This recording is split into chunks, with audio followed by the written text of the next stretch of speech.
Hello art students, it is Mr. Shaver. I'm here to give you a quick discussion and kind of talk about acrylic paint real quick, like acrylic paint 101. How does it work? What are the tips and tricks, okay?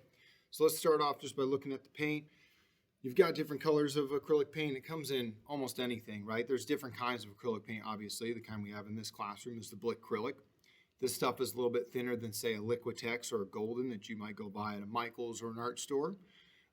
But it is not a water-based paint like tempera. It is kind of almost like a plastic. Like when it dries, it feels kind of like a plastic. So you have to make sure that when you are using it, you have some water nearby, all right? Now this is not to mix with the paint, it is so that when you are done with a brush, like this brush I just used, you may have to make sure you put it in the water, okay? You can clean it off real easy. I like to have a towel nearby. And I'll just kind of rinse the brush out real quick, make sure I get most of the paint off, and then I'll use my towel to clean it off. Really quick and easy to use. But if you let the paint dry on the brush, it's really difficult to get off because I said it's like plastic. So please make sure that you have some water nearby in a cup that you can put your used brushes in, and you can clean them off and use them again. Same thing goes if you've been using the brush for a while, doing a lot of painting. It's good once in a while just to rinse it off, clean it up so that the paint isn't drying into those bristles. Okay, like I said, it's not water-based, so this paint dries fairly quickly. Okay, so you have to kind of make sure you're working, especially if you're trying to mix stuff together on a canvas, if you're trying to make some sort of blended or gradient or ombre, you have to kind of work quickly. So you might have to have multiple brushes hanging around to make sure that you can do that. A couple other things.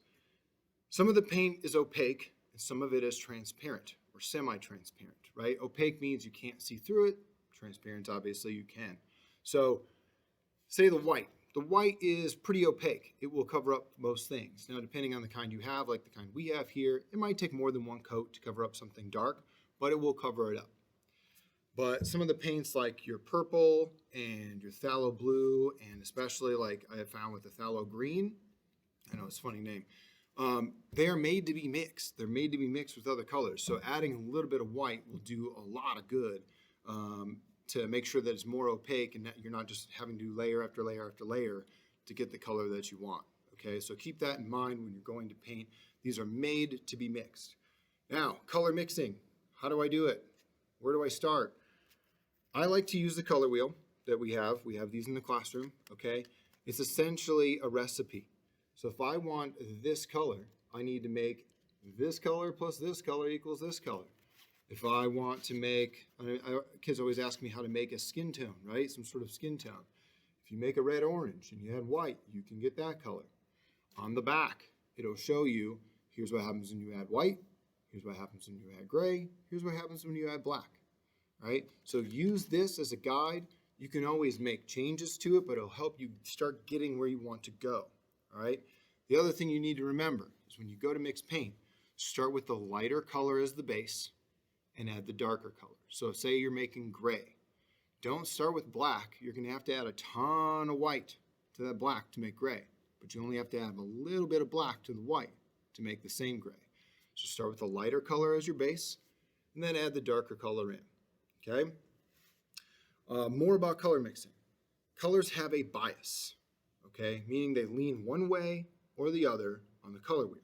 So if we go to, say, a blue, okay, so this says blue violet on it, right? The phthalo blue is closer to purple than it is to green. It's closer to purple than it is to green. And I'm going to show you this with the greens too, but you have to know what the bias is depending on the color you're trying to get, okay? The, say, more cobalt blue, that leans a little closer to the green. Okay, I'm going to show you this with the greens real quick.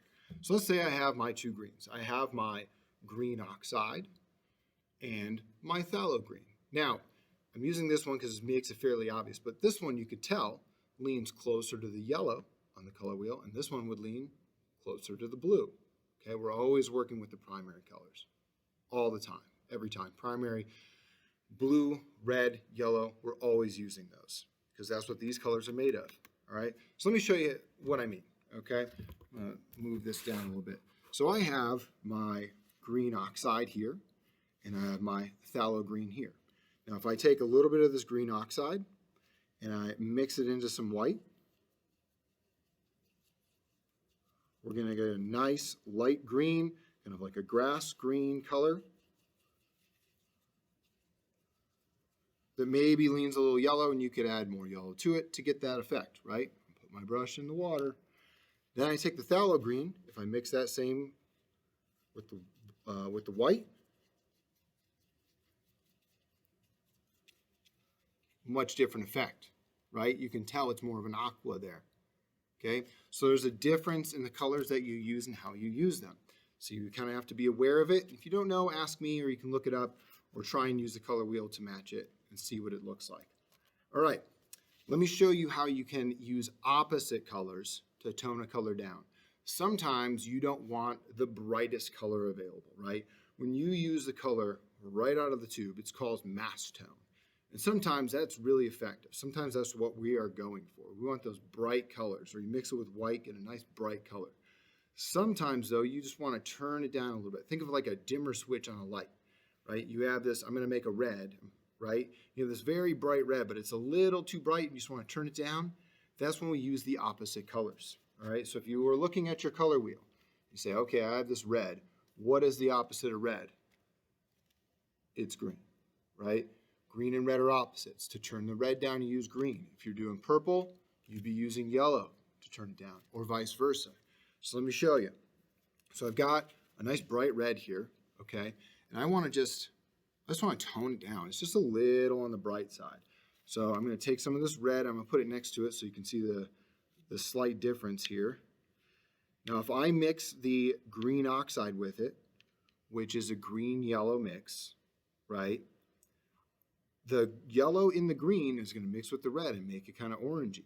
Because again, we're always working with the primaries. But I'm going to use some of the phthalo, the darker green. I'm just going to use a little tiny bit. Look, small amount. And I'm going to mix it with my red.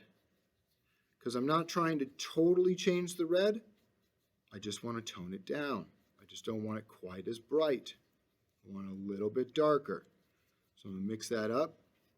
And then you can see the difference. That is more of a brick, darker red. That is the bright red we started with. Okay, so that's one of the things you can do. When you are painting, I'm going to show you something quick. Let's say I want to do some sort of fade, okay? This is where I said you might want to have your multiple brushes available. So I'm going to take a couple of my brushes. I'm going to clean them off in the water real quick. Just kind of twisting them up and using the bottom of the cup to kind of get some of that paint off. Then I'll use my towel to help me out. And what I'm going to do is I'm going to do a transition here of the greens, because I've made a few greens. I've got a few to work with. And I've got a couple clean brushes I can use. All right. So, like I said, it's good to have multiple brushes, especially if you're using like a thin paper. That's why people like to use canvas. So I'm going to have to work quickly to make this work. So let's say I want to go from my oxide green to, say, the lighter green, okay? So I'm going to start with this, and let's say I want to transition this. So I'm going to put some of this down. I'm going to fade it out. Then I need to grab, I'm just use the same brush, and I'm going to fade the other color back this way and try to blend it in. If I waited too much longer, that paint would have dried, but if I kind of work quickly, I can get a fade. People are always asking me too, how do I get fine details? When you are painting, you're using the bead on the end of the brush. So when I go to paint, right, I have something like this, I'm using the paint on the end of the brush, not just the brush itself, right? So I can get a nice clean line this way, but it's hard to get a really fine tip. So how do we do that? So what I like to do is have a little bit of water on the brush, like I'll clean the brush off, and I'll have a little bit of water. That little bit of water will give you a really fine tip. Then you just put a little bit on the tip, and you can get a much tinier line, right? Much thinner line.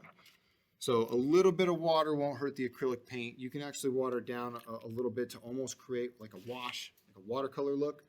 But if you use too much water, the paint will just break apart into like little tiny speckles. And it doesn't really do what you want it to do. All right, so that's Acrylic Paint 101. Like I said, there's endless possibilities with acrylic paint. Just pay attention to what you're doing. Take your time, get the colors you want, and then you can go for it. The nice thing about acrylic paint is if you do mess up, it does dry quickly, and you can paint right over it. When you're done with using your paint, use one of these handy dandy lids, put it on top of your paint so you can save it for the next day. Because if you spend a bunch of time mixing colors, the last thing you want to do is try and have to do that again the next day. So this will help you save your paint so it doesn't dry out on you. All right, that's Acrylic Paint 101. Hopefully that was helpful. I'll talk to you guys again.